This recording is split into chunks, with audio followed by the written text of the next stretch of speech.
You are listening to Life's a Vacay podcast, a weekly podcast series focusing on living a life without limitations. I'm your host, Cha Jones. Each week, I interview purposeful people about what they do and how they do it. Some have traditional professions, while others have designed unconventional careers. But what matters most is that they all are living a life where business and pleasure never separate. Each day is a vacay. So let's get started.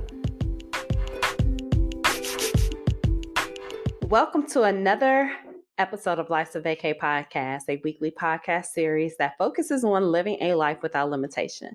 I'm your girl, Cha Jones. I'm a life coach and motivational speaker, and I've been living my life on my own terms for a while now. And I've started this new podcast, and I want to talk to people who are doing the same or just living. So today I am so happy to be talking to Miss Roni Clark, the travel guru, on taking a leap of faith and doing what you love. Some people travel. Roni is travel. For over 30 years, she has been traveling the world and now shares her unique travel lifestyle and insight with her worldwide audience on her blog, Roni, the Travel Guru. Whether you have ever gotten on a plane or if you consider yourself a seasoned traveler, the expertise and insight that she shares on her blog will help you see how to turn your vacation into a lifestyle. So, y'all, help me welcome Miss Roni Clark. Let's get started. Let's get started. Hello, Miss Roni Clark. How are you doing today? Hello, I'm fine. Thanks for having me. How are you? I'm wonderful. It is a pleasure to have you here. I just started this podcast and I wanted to have individuals that I know are living their best life and they're doing it on purpose.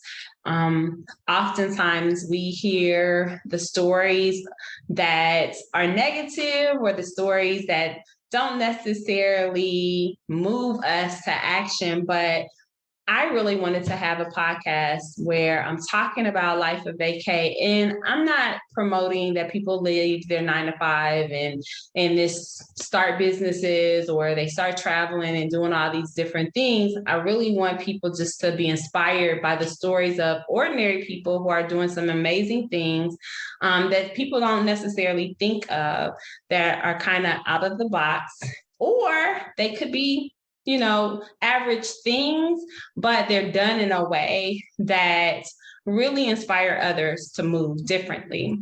And so you have actually been traveling for over 30 years. Tell my listeners what fascinated you about traveling that you made this part of your life and career. Well, traveling has always been a part of my life. I grew up in a family where traveling was normal. We always went somewhere on vacations. My mother in the 60s, she traveled to Europe by herself. I have a cousin who used to hop cargo ships, and she lived in Europe and had property in Spain way back in the 50s. So travel was just normal for me. Mm-hmm. And even if we didn't get on a plane and go somewhere, we were taking day trips or just always doing something. So I grew up knowing that, well, when you have vacation, you travel. Mm-hmm. You don't just stay home. And so that has just always been the standard that my parents set. And so when I got older and was able to travel, my first trip with my girlfriends was a cruise. We took a cruise when I was 19 years old. And that was the first time that I went alone without any parents. And it just started from there. It was just so natural for me to find something to do when I had the days and the time off. Right. Now, that's wonderful because a lot of times, especially with Black Americans, people don't necessarily travel, or they travel in the confines of only places that they have family in, and they don't venture out. But to have a mother who went to Europe by herself in the 60s, that's unconventional, right? I mean, very much so. And I'm a story. I love stories. I'm like, what was she thinking? She and everybody thought she was crazy because Black women women in general didn't go anywhere by themselves, let alone across the ocean to a different continent where you didn't speak the language. And she hitchhiked across Europe, and she was in Russia when it was USSR. Yeah. So my mom, I grew up hearing these stories. And so it was just a natural progression that I would travel. And my parents always supported my desire. My father never traveled, and he liked to work. So he just didn't understand the travel thing, but he supported it. So. Well, you don't always have to be the one who wants to travel, and everybody doesn't want to travel. Even statistically, a lot of men don't travel or are interested in living abroad because for them, most of them have had careers that are not, I guess, in the sense that you aren't able to travel as much. They normally are in STEM or engineering or, things that don't have movable parts. And so for a long time, a lot of men didn't travel. So that's not uncommon, but just to be part of a family where you're encouraged to travel, where you have opportunities to travel. That's amazing. So tell us a little bit about, because you have a blog, tell us how you actually started that blog and why. I lived overseas in Europe for 4 years. And now I am old now, but this was back in the 90s, late 90s and 2000s. So at that time, there was just there was just email. And so I would send back, there was no social media. Mm-hmm. So I couldn't post anything on Facebook. I didn't even know what that was, right? So the only way that I could communicate with my family and friends, because I had all these stories, all these things that would happen to me every day that were just crazy. And so I just started sending emails. And my friends and family would reply back like, oh my gosh, this can't be true. This didn't happen. Like, yeah, I did. And so once I can't remember when I found out about a blog. I think it was like mid 2000s, something like that, 2007, 8, 9, something like that. So then I thought, all the stories that I was telling in my emails, I can now do it on this blog. Yeah. And so I was like, what's a blog? So then I just started writing down my stories. And then I went to a conference. I can't remember the name of the company now. It's now transitioned to something else. But I went to, they had a conference in Chicago. And it was the first time I heard people saying that you could make a career out of blogging, or at least work with companies. And they were talking about SEO, just stuff that I had never heard of. And so that just blew my mind, right? And so from there, I just started learning a little bit here and there, and I just kept traveling. But, I've never been one, I've had my blog for a long time. It's not my main focus because I've always just been more focused on the traveling as opposed to like getting that perfect picture. And, now that video is so big, that's just not really my thing. Mm-hmm. But the blog started out just me telling stories about the experiences that I was having as I was traveling, because I was having all these amazing experiences and all these really funny things and just cultural clashes, but not in a bad way, right. But just things that made me go like, oh, okay, that's interesting. That's different. Okay, that's curious. Oh, wow. And so that's how it started. Yeah. So tell us how you actually began living abroad for 4 years. What took you abroad initially? So it was 1996. And I go back. It was 1995. I was 24 years old. And I had stopped by one of my girlfriend's house from high school. She wasn't home, but her dad was home. And so he said, well, just come inside and you can wait for her. We'd been friends for a long time and I hadn't seen her in a couple of years, Mm-hmm. And so I was like, okay. So I'm sitting and I'm just talking to her dad. Her father was a general manager of a major hotel. I can't remember if it was Marriott, Hilton, whatever. But he was a general manager of the one down in Long Beach.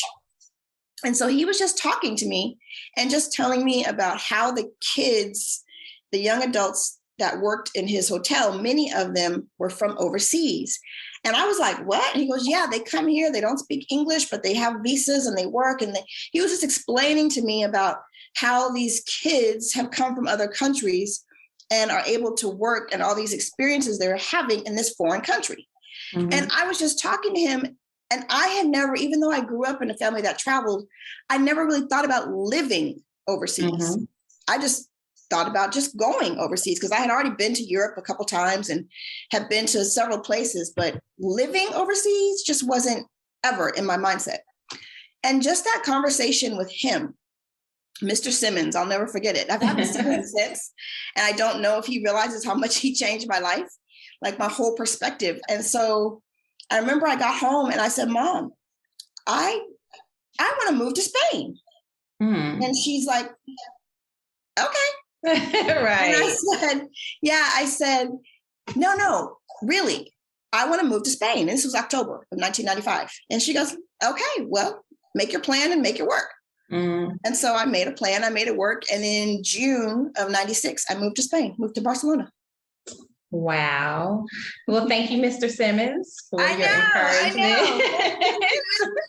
That is great. Like, that's something, because you can sit and listen to people's stories, and it will open up avenues for you, because sometimes you haven't even thought about the opportunities. I tell people all the time, there are so many opportunities that we think aren't available to us, especially in areas that aren't commonly known for traveling or being able to be mobile. Like, I spoke to a young lady who was a social worker, and literally, I didn't even know that there was like mobile social working. So I was like, wow, that's something. She's like, yeah. And so she got to travel because she's in social work. I have a friend that's in engineering. You think engineering is project-based.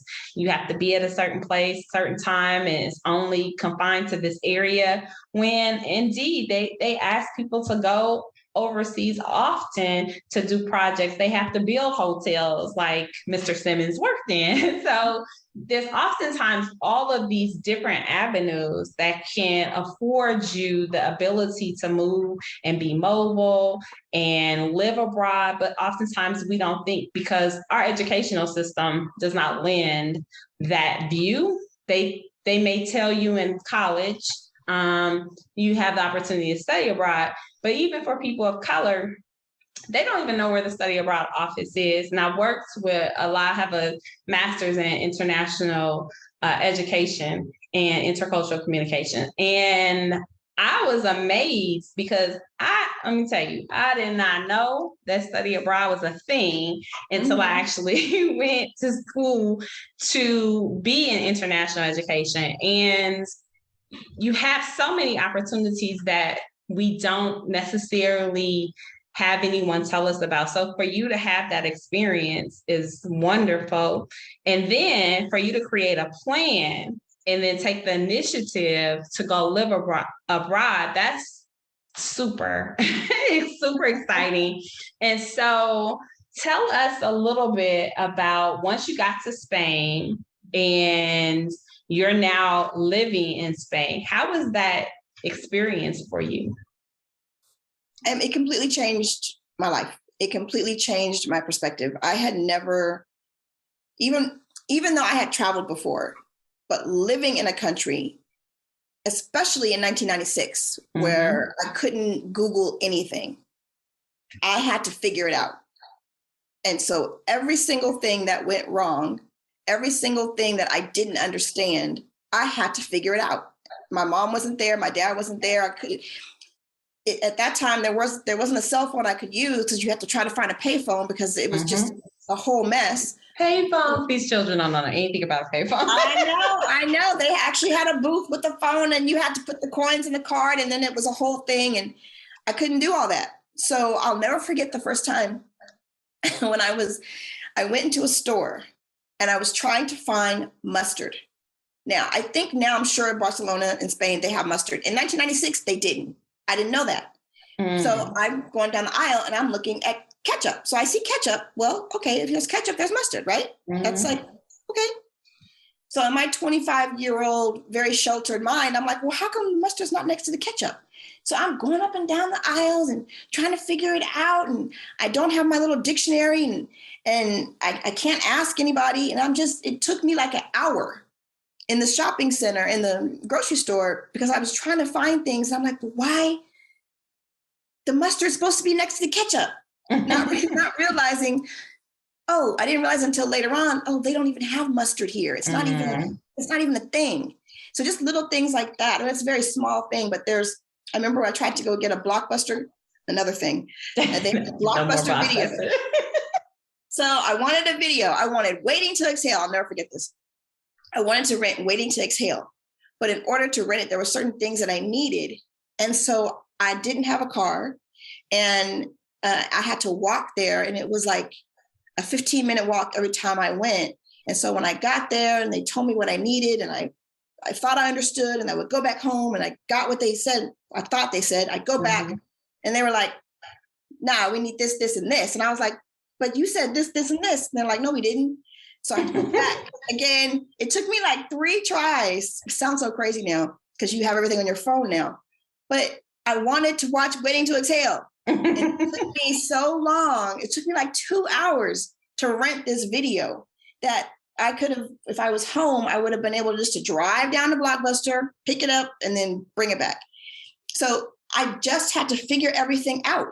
And I didn't speak Spanish. I knew vocabulary, and I lived with people who didn't speak English. So literally every day, I just had to rely on myself.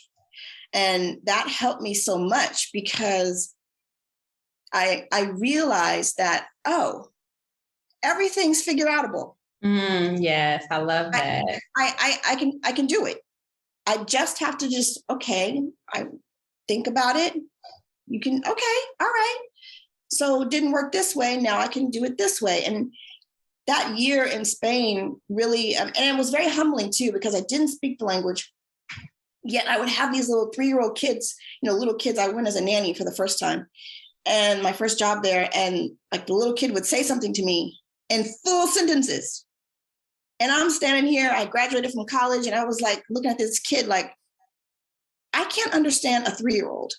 Like, and it made me have more compassion and empathy for people that I had seen come to this country that couldn't speak English, but then you find out, they're doctors or they're lawyers or, they're these really amazing professions in their own country. But then because they don't speak English, and there's nothing wrong with being a janitor, there's nothing wrong with being a maid. I'm not saying anything's wrong with it, but those are the only jobs they were able to get because they didn't speak English. And so I thought, well, right now, Roni, the only thing you'd be able to do would be a maid or a janitor or taking care of someone's kids, because you can't give a company anything because you don't speak their language. And so that just helped me to have more empathy with people when they didn't speak English. You see people when they go to different countries and they're asking people they speak English and they start shouting because they don't speak English. Do you speak English? They start talking louder. Yeah, I absolutely hate that. It's like they're not deaf. They just don't speak the same language that you're speaking. They're not deaf. They're not dumb. They don't speak English. That doesn't have anything. Not speaking English does not say anything about your mental capacity. It just means you don't speak English. Right. Yeah. And you know what? It's very humbling to live abroad. And I'm so glad that you cleared up and made a point of the differences between living abroad and traveling abroad, because you can travel all over the world. You can have 500 passport stamps, but until you've actually lived in a foreign country and you had to lay down, make that your bed for a long period of time, then you really don't have the understanding. Even if for those people who go for a couple months, it's not the same. Not the same. No. When you for a couple months, you're still in that honeymoon period in a couple months. But it's when you're there, like after 5-6 months, when all the glamour starts to wear off, and you're like, oh, so this is my day to day. Right. This is what I signed up for. Oh, okay. Yeah, everything is all, hunky dory after a month or two. But living in Mexico, when you live in another country, there are things that come up that you just couldn't even plan for it because you had no idea it was even a thing. Right. Yes. And that doesn't usually happen when you're just traveling for a couple months.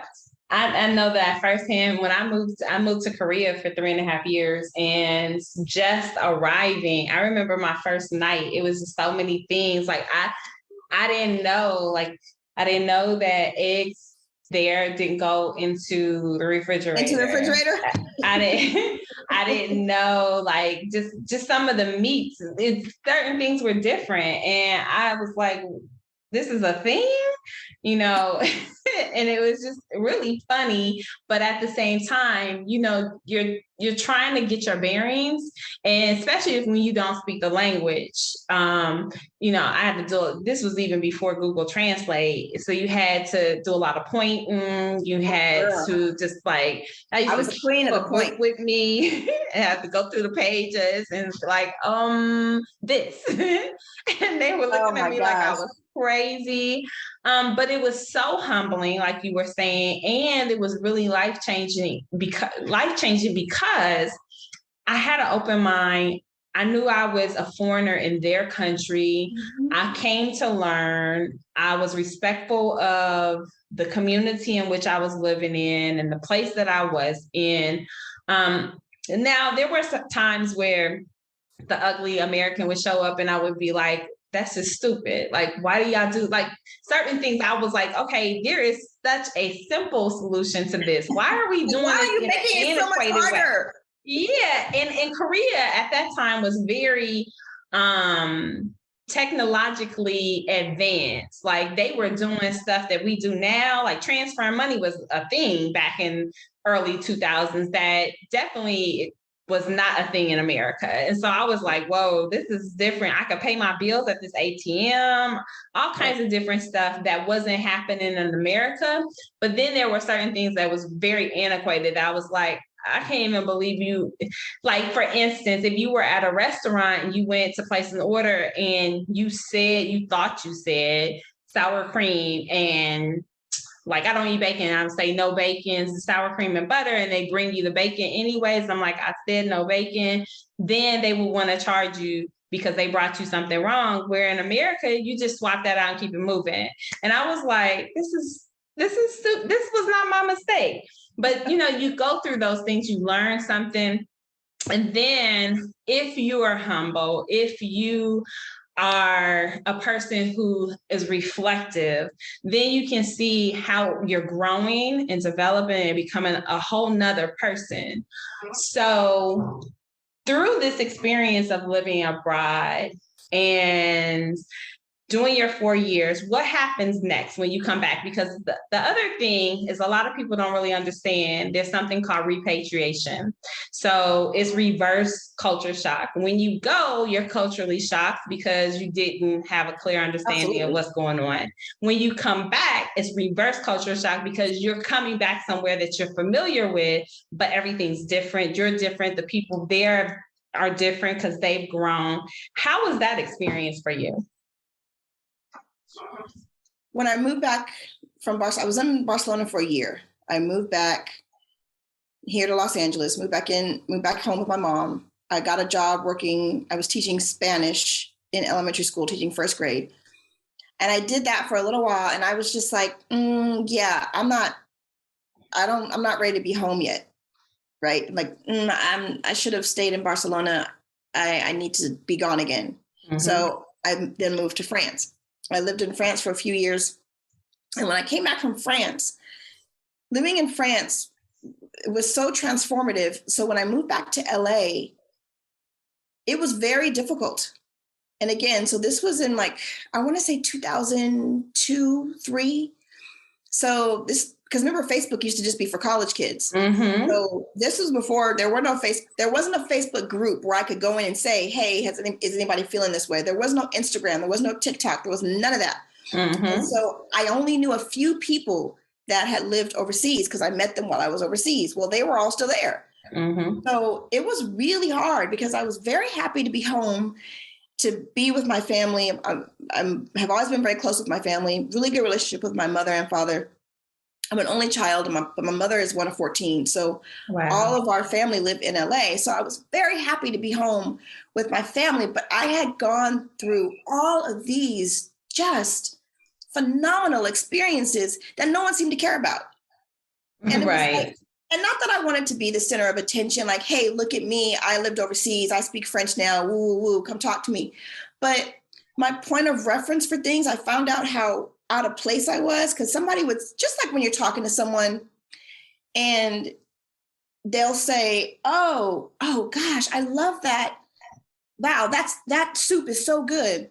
Oh, have you had this soup before? Have you tasted this? Like, wow, yeah, that tastes like the soup that I used to get at the little bistro down the street from my apartment. Mm-hmm. Like, I wasn't saying it to brag. It's just that my points of reference became much bigger. And I had to learn how to tone that down, because I found that when I would say things, for some people, they would take that as like, because they didn't travel. Yeah. Oh, you're trying to brag, or oh, you think you're all that because you've been such and such. Yeah. Well, I'm not. You were talking about getting your hair done, and I was talking about how I flew from Paris to London to get my hair done because I found somebody who did my hair. And it's like, it's the same distance from LA to San Diego. Like, it was just very, it was very hard. Mm-hmm. It was very hard. It really was. And it wasn't, I didn't want to move back to Europe, but at the same time, I was like, I'm not happy. This is just, I had learned too much and gone through too much. And I just felt like the people that I left in LA were still in the same place they were the 3 or 4 years before I left. All right. You're a fish out of water by that time. Yeah, I really was. And so it was a lot of, a lot of ways that I had to change a little bit and just kind of alter, because I couldn't say the things that I really wanted to say because people didn't get it.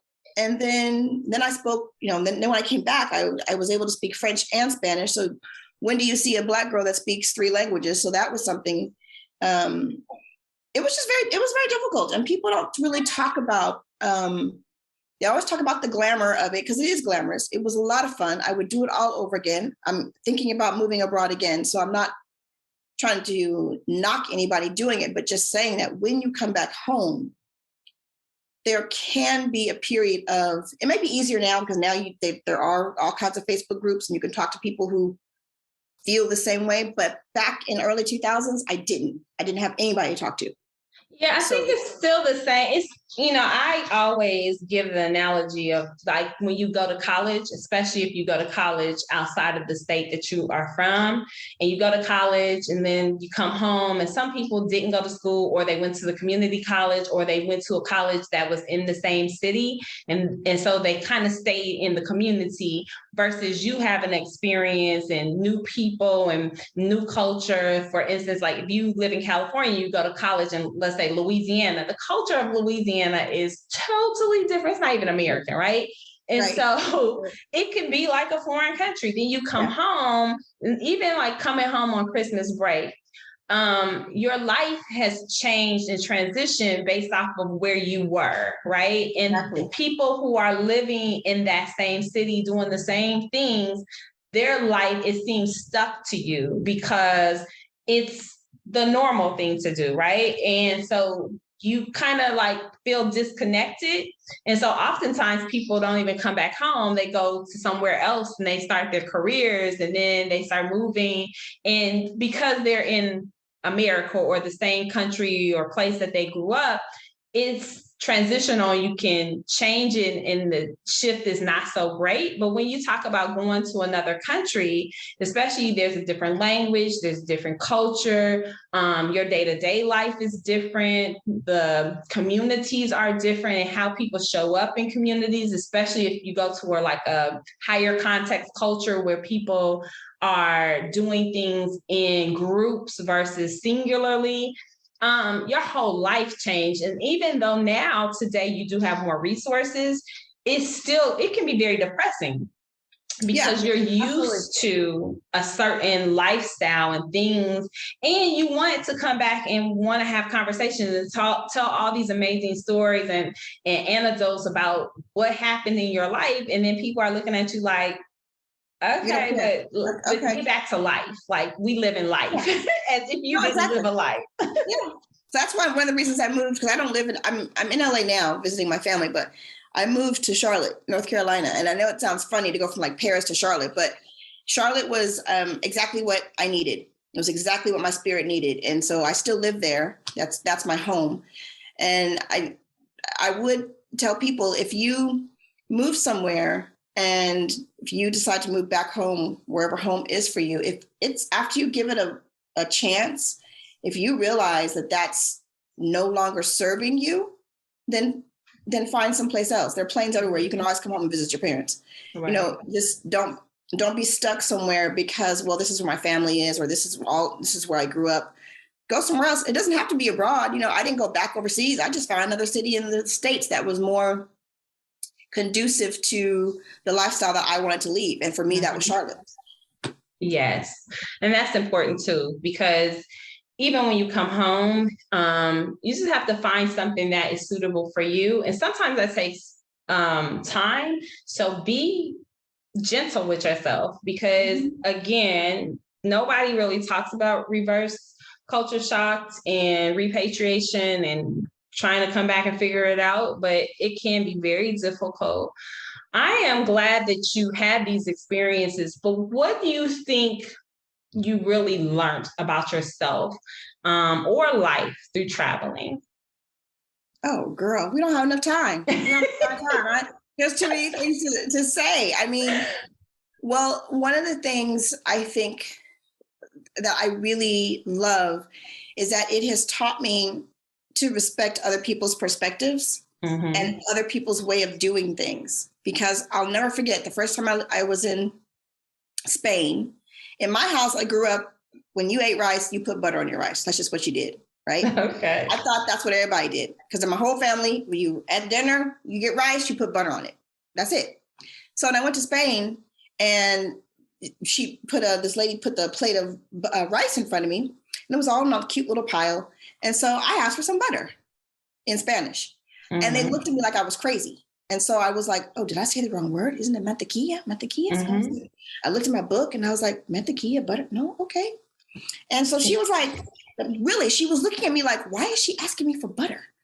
So she brought me the butter and I was like, yeah, this is it. And so everybody around the table was like, what is she using the butter for? Right. And so I took the butter and put it on my rice and they were like, yeah, asco, ¿qué está haciendo? I was like, it's butter on rice. Like, so there was, but they used this red sauce, tomato sauce. I had never seen anybody do that before. And so that was one of the first times that I realized at 25 that, oh, so you do something completely different than I do with this thing that I've been eating my whole life. Like, there's not just one way to do things. And so that is something that has stuck with me forever. Like, this is the way that I do it, the way I've been taught in my family, but that is not the only way. And so it helps me to see, okay, Roni, you have to be open to other people's ways, because everybody doesn't do it like you. And that's okay. There's more than one way to do something. And as an American, I found that my American mentality when I first moved to Barcelona was, well, that's not how we do it at home. And it's like, and so what? That's how they do it here. Right. And so that has really helped me, and seeing other people's perspectives, because when you can understand someone else's perspective, even if you don't agree with it, but just being able to listen to them and take in the fact that they were raised differently, their circumstances are different, you can see things differently. It doesn't make them wrong. It doesn't make me right. It's just a different perspective. And those are a couple of the things just off the top of my head that I really value, that I think have been really instrumental in making me a better person, a better daughter, a better friend, just a better everything, because I can really before I react to something, most of the time, because sometimes, but most of the time, I can look at something and be like, okay, well, let me think. Well, why would they do that? Oh, well, they were raised this way. Oh, they are from here. Oh, their mom does this. Oh, their mom. Oh, okay. All asking all these questions in my head before I jump to a conclusion about that person. Right. Yeah, and that's important because what do they say? When in Rome, do as the Romans. And oftentimes we want to force, especially Americans, we want to force people into doing what we do because we feel like it's the right way when there are plenty of ways. And because they put red sauce on their rice doesn't make them wrong. That's something that they grew up and adapted to, and that's good for them. And you have to figure out what's good for you. And sometimes we're raised with certain values that don't necessarily serve us. And so we should just kind of question, what do I want to do? How do I want to show up in the world? And what's going to be a custom that I'm going to adapt to and make my own, and then live from that space that really is authentic for you in what you want to do. So I'm glad that you got to have that experience. Tell us what you're doing now that really allows you to show up as your authentic self and live a life of vacay. Well, I right now, I just retired I worked for American Airlines for 15 years, and I just retired in January. And so, I've been here in LA visiting my family since February. Because, with the pandemic, I hadn't seen my family in 2 years. And so right now I'm here just basking in the love of my family and being home. I haven't been in my mom's house, stayed here really since I think I was in my 20s. But with my flight benefits, I used to come out every month, and I would always stay at my dad's house because he lives in downtown LA, and it was just easier to stay down there. And so now I'm very grateful that I have the privilege of just trying to see what's next. I don't know. I'm in no rush because I'm retired and I'm here with my mom and I'm getting all this home cooking, and I'm just chilling right now. So I don't know where I'm going to end up, but I'm grateful that I have the luxury of having the time to figure it out. Yes. And that's important. And that's really what a life of vacay is all about, is being able to create and carve out the life that you want based off of your desires and dreams and on your own terms. So I want to thank you for joining me today. I want you to tell people how they can reach out to you. Well, you can email me. Okay. It's Roni Clark 96. Roni Clark 96. 96 is the year I moved to Spain. Okay. Roni Clark 96 at Gmail. Or I'm on social media. I am on Facebook. I'm on all of my things. Facebook, Twitter, Instagram, all that stuff. I have to say, I'm not heavily on social media, but I do post on social media, and I'm Roni the Travel Guru across the board, except for Twitter. I'm Roni Travel Guru. And you can always send me a message. I will check my inboxes eventually. But email, if you want to get in touch with me, email is the best way. And my blog, RoniTheTravelGuru.com. Yes, check her out. Make sure you go to her blog. Thank you, Roni, for sharing this time with me today. It has been a pleasure. I'm Cha Jones, y'all. If you like the show, please subscribe, share, and donate to help us keep it going. Until next time, remember, you have one life. Take time and create your own freedom. We'll see you soon.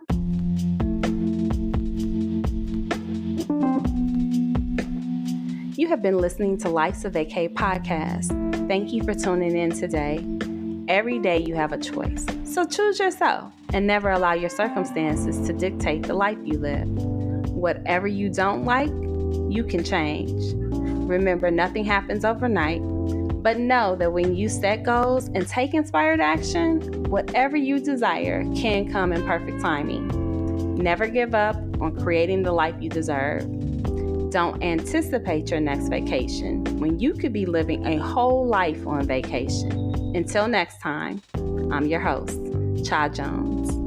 Please remember to like and share this podcast so that others can be inspired. Peace.